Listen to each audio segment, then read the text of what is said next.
ओ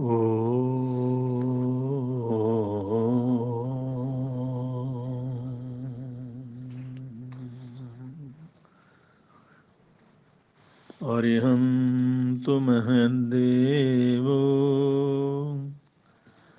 यावज्जीवं सुषाहुणो गुरुणो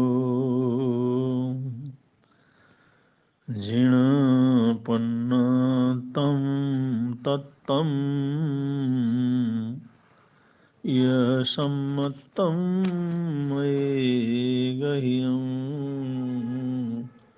यसम्मतं मयेगह्यम्।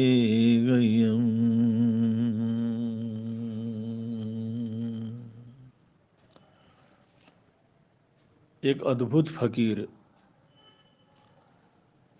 जो इतने साधना में तल्लीन रहते, मस्त रहते, खुश रहते, चाहे बरसात हो, चाहे सर्दी हो, चाहे गर्मी हो, चाहे किसी प्रकार की उपलब्धि हो या न हो, कोई उनकी प्रशंसा हो या न हो, ऐसी सद्भाव में जीने वाले उस व्यक्ति को देखकर एक भगत के मन में विचार आया कि इन महात्मा जी ने ये सब कुछ कहाँ से सीखा।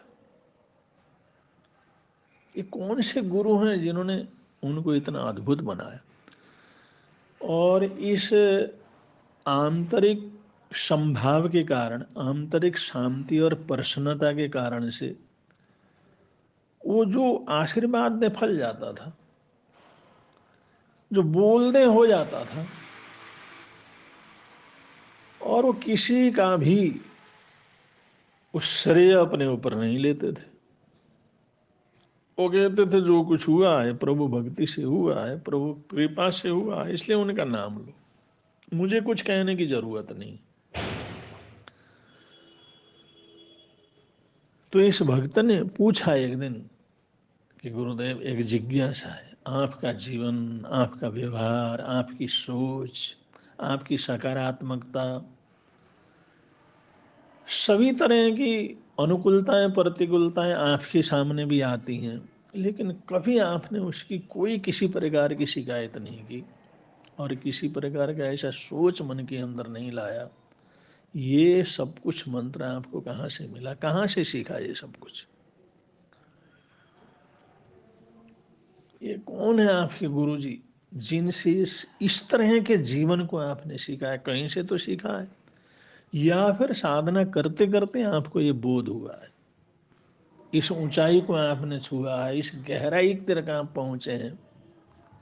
मैं रोज सोचता हूँ। तो उस फकीर ने कहा कि ये सब कुछ मैंने एक चोर से सीखा है। पूछने वाला तो हैरान रहा कि आप मजाक कर रहे हैं। जीवन की इतनी ऊंची शिक्षा, जीवन की इतनी गहरे अनुभव, जीवन की इतनी सकारात्मकता चोर से कैसे सीखा जा सकता है? आप मजाक कर रहे हैं। उन्होंने कहा नहीं, मैं सच कह रहा हूँ। अगले को देखा, उसको भरोसा नहीं हो रहा, तो उन्होंने कहा देखो, एक बार मैं जा रहा था कहीं पर, जाते जाते शाम का समय हुआ, सर्दी का मौसम था, बाहर कहीं रुक नहीं सकते थे। अब गांव थोड़ा सा दूर था और गांव के बाहर कुछ झोपड़ियाँ, कुछ मकान वकान बने हुए थे छोटे से, थोड़े से। तो एक आदमी उधर से आया, तो उसने नमस्कार किया, पूछा। तो हमने कहा भाई अब कुछ साधन तो है नहीं, मैंने जाना तो गांव में था। उन्होंने कहा महात्मा जी भी कहाँ रुकोगे, इधर तो मंदिर वंदिर भी कुछ नहीं है, अब इतनी सर्दी में बाहर कहाँ रुकेंगे। उन्होंने कहा भाई वही सोच रहा हूँ। उन्होंने कहा चलो हमारे घर रुको, जाओ आप, आपको कोई एतराज़ तो नहीं? उन्होंने कहा एतराज़ क्या है। अब जिस समय अपनी झोपड़ी में ले गया और वहाँ पर कुछ भोजन वगैरह, भिक्षा वगैरह थी, उसने दिया, हमने उसको लिया, ग्रहण किया। और रात के समय, जिस समय बिल्कुल अंधकार छा गया, तो वो कुछ तैयारी करने लगा। उन्होंने कहा भाई क्या बात है, इस समय उठ करके तुम ऐसी तैयारी कैसे कर रहे हो? तो उन्होंने कहा महात्मा जी मैं चोर हूँ। मैं चोर हूँ और चोरी करना मेरा धंधा है। अब चोरी तो रात को ही होता है, इसलिए मैं, अब सब लोग सो गए हैं, इसलिए अब पहला पहर समाप्त होने के बाद चोरी करने के लिए जा रहा हूँ। आपको कोई एतराज तो नहीं है? तो मैंने कहा भाई तुम लाए, मेरे को रुकने की जगह दी, और उसके एवज में तो आपके प्रति मैं कृतज्ञ हूँ। ऐसा कोई मेरे मन के अंदर आपके प्रति कोई ऐसी बात नहीं है। उसने फिर अपने भगवान का थोड़ा आला वगैरह बना रखा था, उसमें थोड़ा पूजा पाठ किया और प्रार्थना करके वहाँ से वो निकला। जिस समय चोरी करने के लिए चला गया और रात से लेकर के सुबह सुबह जिस समय वो पहुंचा वापिस आया तो उसके पास कुछ नहीं था।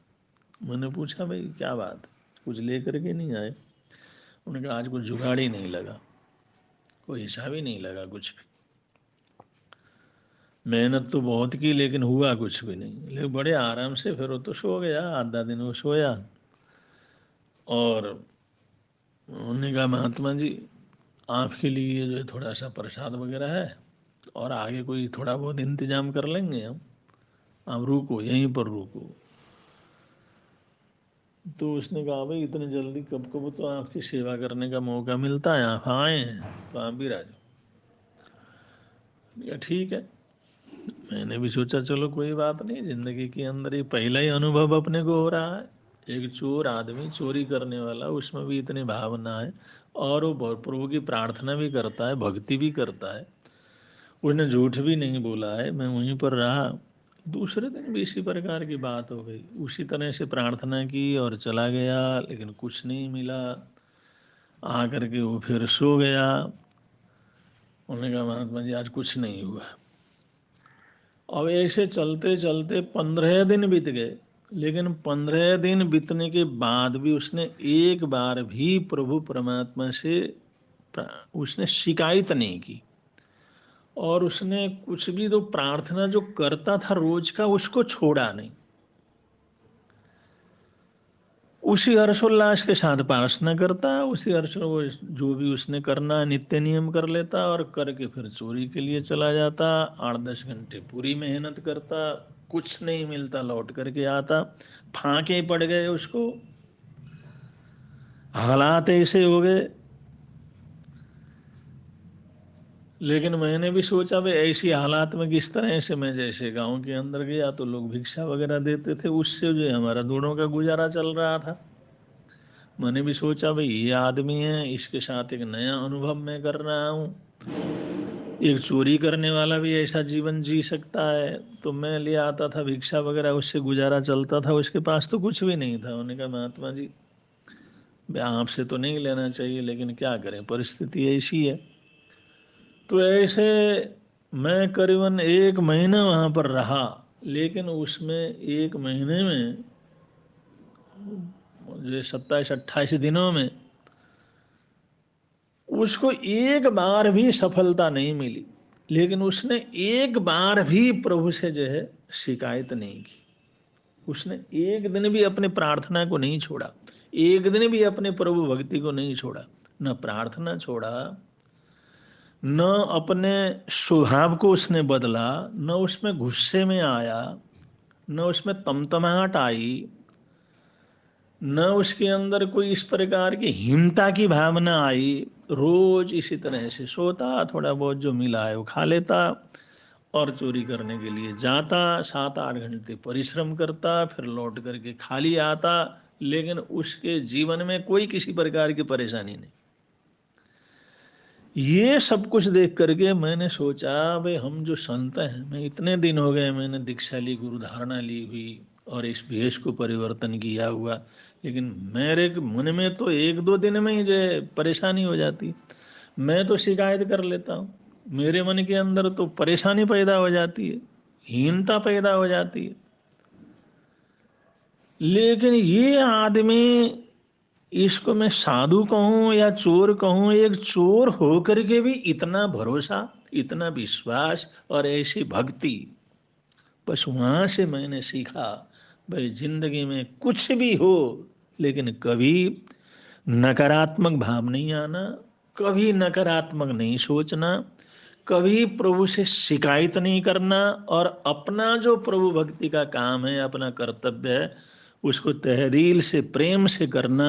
ये मैंने मन मन उस चोर से, चोर कहूँ या उसको साधु कहूँ या कर्तव्यशील व्यक्ति कहूँ, उस व्यक्ति से मैंने ये सीखा। और जब मैंने उसी तरह से प्रभु भक्ति में अपना समय लगाने लगा और शिकायत से अपने आप को बिल्कुल विमुख कर लिया, और कैसी भी हालात हो लेकिन उसमें खींचना और मन के अंदर खींच आना, उसको भी मैंने बंद कर दिया, उत्तेजना से पूरी तरह से मुक्त हो गया। तब से जो मेरे को शांति मिली है, तब से मेरे को जो आनंद मिला है, तब से मेरे को जो खुशी मिली है, वो खुशी ऐसी खुशी है, वो प्रसन्नता ऐसी प्रसन्नता है, उसके बाद मुझे न कुछ करने की ज़रूरत है, न कोई पढ़ने की ज़रूरत है, न कोई प्रचार की ज़रूरत है, न मान सम्मान की ज़रूरत है, न अनुकूलता की प्रतिकूलता की ज़रूरत है। जब भी कोई ऐसी जरा सा भी मन इधर उधर होता है, तो मेरा वो साथी जो 1 महीना मेरे साथ रहा था, उसको मैं याद करता हूँ, और सारे मन के अंदर कुछ भी मलिनता आने वाली हो, वो इससे ख़त्म हो जाती है। तो मैंने जो सीखा है, तो उस व्यक्ति से सीखा है जिसके पास मैं 1 महीने रहा, लेकिन उसको चोर कहते हुए भी मेरे मन के अंदर थोड़ी शर्म आती है, इसलिए मैं अपना मित्र कहता हूँ। उस एक मित्र से मैंने जो है ये जीवन की कला सीखी, और उसी का प्रयोग मैं जीवन के अंदर करता हूँ। और उस दिन के बाद मेरे मन में, मेरे वचन में, मेरे जीवन में सब प्रकार की शांति है। तो सीखने वाला कहाँ कहाँ से सीखता है, समझने वाला कहाँ कहाँ से समझता है, लेने वाला कहाँ कहाँ से ले लेता है, और कैसी कैसी परिस्थितियों में भी इंसान अपने आप को उसका सदुपयोग करके सौभाग्य बना करके आगे बढ़ जाते हैं। ये सीखने की ज़रूरत है, ये प्रयोग करने की ज़रूरत है। इस चीज़ को सीखते हैं, प्रयोग करते हैं, तो हम भी जीवन के अंदर सुख शांति आनंद मंगल को प्राप्त कर सकते हैं। इन्हीं सद्भावनाओं के साथ, मंगल कामनाओं के साथ अपने वक्तव्य को यहाँ पर विराम देते हैं। बोलिए भगवान महावीर स्वामी की जय।